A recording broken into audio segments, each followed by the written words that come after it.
السلام علیکم، میں ہوں عابد اندلیب۔ ناظرین، اسلام آباد ہائی کورٹ سے بہت بڑی خبر ہے۔ اسلام آباد ہائی کورٹ میں چیف جسٹس اسلام آباد ہائی کورٹ جسٹس عامر فاروق صاحب نے سب کو ششدر کر دیا ہے۔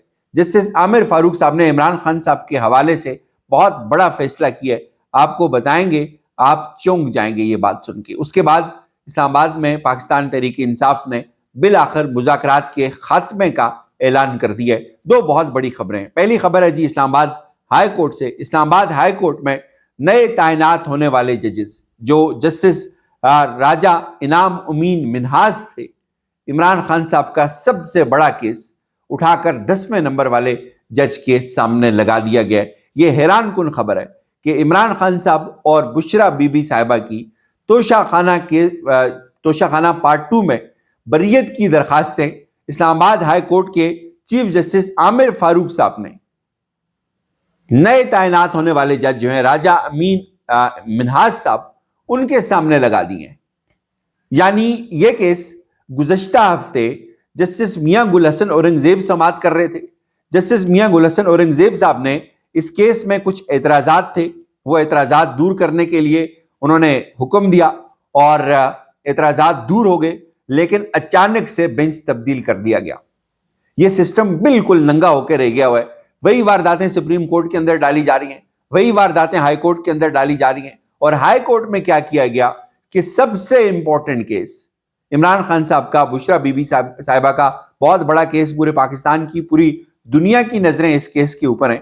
اور اب یہ کیس تھا یا میاں گل حسن اورنگزیب صاحب کی عدالت میں، میاں گل حسن اورنگزیب صاحب نے اس کیس میں اعتراضات دور کرنے کی ہدایت جاری کی تھی، لیکن حیران کن طور پر، پراسرار طور پر عمران خان اور بشرا بی بی صاحبہ کی توشہ خانہ پارٹ 2 میں جو بریت کی درخواستیں تھیں، وہ اسلام آباد ہائی کورٹ کے چیف جسٹس عامر فاروق صاحب نے 10ویں نمبر کے جو جج ہیں، 10ویں نمبر کے جج جسٹس راجہ انعام امین منہاس صاحب، ان کی عدالت میں سماعت کے لیے مقرر کر دیے۔ یہ پہلا نتیجہ ہے جو اسلام آباد ہائی کورٹ کے نئے ججز ہیں، دو جو ایڈیشنل ججز اسلام آباد ہائی کورٹ کے اندر لائے گئے، یہ اس کا پہلا نتیجہ ہے کہ سب سے امپورٹنٹ کیس آپ نے موسٹ جونیئر جج جو 10ویں نمبر پہ جج ہے اس کے سامنے آپ نے لگا دی ہے۔ لیکن سوال یہ پوچھا جائے گا کہ ایسا کیا ہوا کہ ایک جج جو اپنی کیریئر کا پہلا، دوسرا یا تیسرا مقدمہ ہی اتنا بڑا سنے گا، اس کے اوپر 10 جج بیٹھے ہوئے تھے، 9 جج اس کے اوپر بیٹھے ہوئے تھے، ان 9 کے 9 ججز کو بائی پاس کر کے عامر فاروق صاحب اپنی عدالت کے سامنے لگا دیتے۔ لیکن پہلا نتیجہ یہ ہے بھائی کہ یہ جو 2 جج آئے ہیں، انہوں نے عامر فاروق صاحب نے ان کی جھولی میں ڈال دیا ہے عمران خان صاحب کا کیس۔ یعنی آپ خود سنتے، آپ سینئر پیونی جج ان کو دیتے، محسن اختر کیانی صاحب سن سکتے تھے، گل حسن سن سکتے تھے، آج سمن رفعت امتیاز صاحبہ سن سکتی تھی، آپ بابر ستار صاحب کے سامنے لگا سکتے تھے، طارق محمود جہانگیری صاحب کے سامنے لگا سکتے تھے، لیکن نہیں۔ یہ اندازہ ہو جانا چاہیے اب آپ کو کہ جو نئے جج آئیں وہ کس پرپز کے لیے آئیں، وہ کیا کریں گے۔ اور بڑا کیس عمران خان اور بشرا بی بی صاحبہ کی جو بریت کی درخواستیں ہیں وہ اب سنیں گے راجہ امین منہاس صاحب، جن کو اب اسلام آباد ہائی کورٹ کے اندر ایز اے جج لایا گیا ہے۔ یہ بڑی حیران کن خبر ہے۔ اس کیس کا بیک گراؤنڈ یہ ہے کہ عمران خان صاحب اور بشرا بی بی صاحبہ کی جو ضمانت کی، جو بریت کی جو درخواستیں تھیں، وہ اس سے پہلے ایک سٹیج پہ مسترد ہو چکی ہیں، وہ ٹرائل کورٹ پہ مسترد ہو چکی ہیں، اور اسلام آباد ہائی کورٹ میں اب جسٹس امین منہاس صاحب جو ہے وہ کیا کریں گے، وہ ڈیفینیٹلی وہ بھی مسترد کریں گے، اور یہ کیس اب جائے گا آگے، اور آگے سپریم کورٹ کے اندر یہ چیلنج ہوگا۔ سپریم کورٹ میں اب کون سا بینچ بنتا ہے، وہاں بھی بینچ بنے گا، پھر ٹوٹے گا، پھر بنے گا، پھر ٹوٹے گا۔ وہاں بھی جو چھپن چھپائی کا جو کھیل ہے جو آج بھی ہم نے دیکھا وہ تو وہاں پہ چل رہا ہے۔ لیکن اسلام آباد ہائی کورٹ میں عامر فاروق صاحب نے، اس سے پہلے آپ کو یاد ہوگا کہ جسٹس میاں گل حسن اورنگزیب صاحب کے سامنے یہ کیس تھا، عمران خان صاحب اور بشرا بی بی صاحبہ کی ضمانت کا یہ معاملہ تھا، اور اس کو اڑا کر رکھ دیا تھا۔ میاں گل حسن اورنگزیب صاحب نے اس کیس کی بنیادیں ہلا کر رکھ دی تھی، اور اب کیا ہوا، اب توشہ خانہ 2 کی جو بریت کی درخواستیں وہ سپریم ہائی کورٹ کے اندر جو سینئر موسٹ 8 ججز تھے ان کو ایک طرف کر کے، سب سے امپورٹنٹ کیس جس بندے کو کل آپ نے ہائی کورٹ کا جج بھرتی کیا ہے سفارش کے اوپر، اس کو آپ نے جو ہے وہ یہ کیس دے دیا ہے۔ اس سے اس کا مدعا کیا ہے یہ سمجھنا آپ کے لیے بہت آسان ہو جائے گا کہ یہ سب کچھ کیوں کیا گیا، اس تکلف کی کیا ضرورت پڑی تھی۔ بہرحال دوسری طرف جی اب بات کرتے ہیں اسلام آباد کے اندر جو مذاکرات ہیں وہ کس لیول پہ پہنچے ہیں۔ مذاکرات کے حوالے سے جی خبر یہ ہے کہ باضابطہ طور پہ اسلام آباد کے اندر مذاکرات کے آپ کہہ سکتے ہیں کہ خاتمے کا اعلان ہو گیا ہے۔ وہ کیسے ہوا ایسے ہے جی، پاکستان تحریک انصاف نے ایک ہی بات کی ہے، انہوں نے کہا کہ اگر آپ جوڈیشل کمیشن نہیں بناتے، تگڑے انڈیپینڈنٹ ججز کو اس کا حصہ نہیں بناتے، تو ہم آپ کے ساتھ بالکل نہیں ملیں گے۔ ایک تو حکومت جو ہے وہ پی ٹی آئی مذاکرات میں علی امین گنڈا پور کا جو کوئی جوابی خط ہے انہوں نے فیصلہ کیا کہ اس کو ریکارڈ کا حصہ بنایا جائے گا۔ اس کے مطابق کیا ہے جی، کہا جا رہا ہے کہ علی امین گنڈا پور نے 9 مئی واقعات میں پی ٹی آئی ارکان کے ملوث ہونے کو تسلیم کیا، اور علی امین گنڈا پور کمیٹی کے تیسرے اجلاس میں اعتراف کر چکے ہیں کہ تحریک انصاف کے کچھ لوگ گمراہ ہو گئے تھے۔ علی امین گنڈا پور کا موقف تھا جتنا جرم ہو سزا اتنی ہونی چاہیے۔ علی امین گنڈا پور کہہ چکے ہیں اپنے کارکنوں سے لا تعلق نہیں رہ سکتے۔